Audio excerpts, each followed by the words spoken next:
Hello Vlogfighteria, Monday is now. So there was discussion about Catching Fire and Doctor Who on the channel in the last week, that I'm going to talk about both of those things. So Caressa said that Catching Fire was her least favorite book, and Katie said that Catching Fire was her favorite book in the Hunger Games series, and personally, for me, it's right in the middle. My favorite book is the first one, my least favorite book is the last one.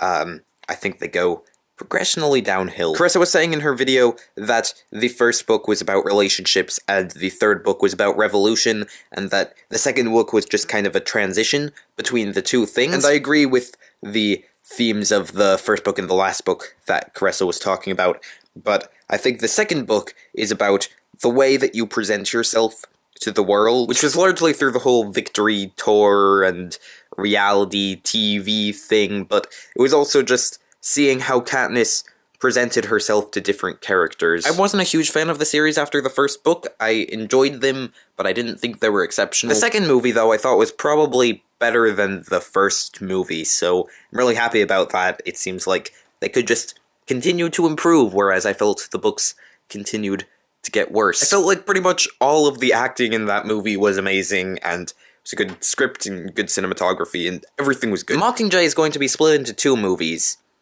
and that annoys me. Because I really don't think Mockingjay is worthy of two movies. If any of the books were split into two movies, I would make it the second book, since that kind of has the Hunger Games half and the Victory Tour half.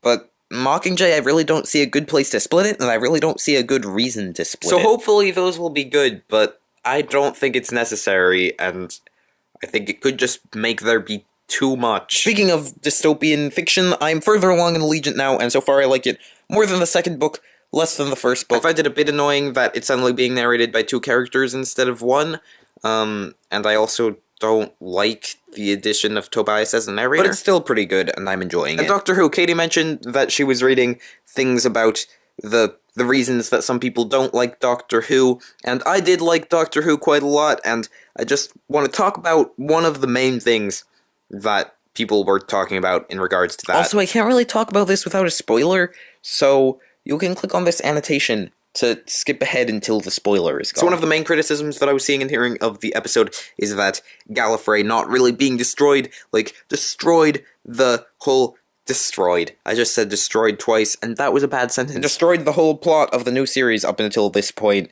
by just making the Doctor less dark. And I disagree with that, because if you notice, Ten and War were all ready to push the button, they were all ready to destroy Gallifrey, and it was just 11 who stopped them. So I think he would have done what he was feeling guilty for, and even if he knew that he hadn't done it, he could still feel guilty, because he was going to. So I don't think that that in any way destroys the character development. There were other criticisms of the episode, some of which I agreed with, some of which I didn't, but overall I really liked the episode, and I'm not going to get into the other ones because I don't feel like it. No more spoilers now. And Caressa was saying that she has kind of tried to get into Doctor Who, but never really has gotten into Doctor Who. I don't know if you're still interested in watching the show. But if you are, I just want to say that usually a good place to start watching is if there is a new Doctor or a new companion. And there's going to be a new Doctor after the Christmas special, so that could be a good place to start watching if you do want to start watching the show. This video has probably been too long, so I'm gonna go edit it down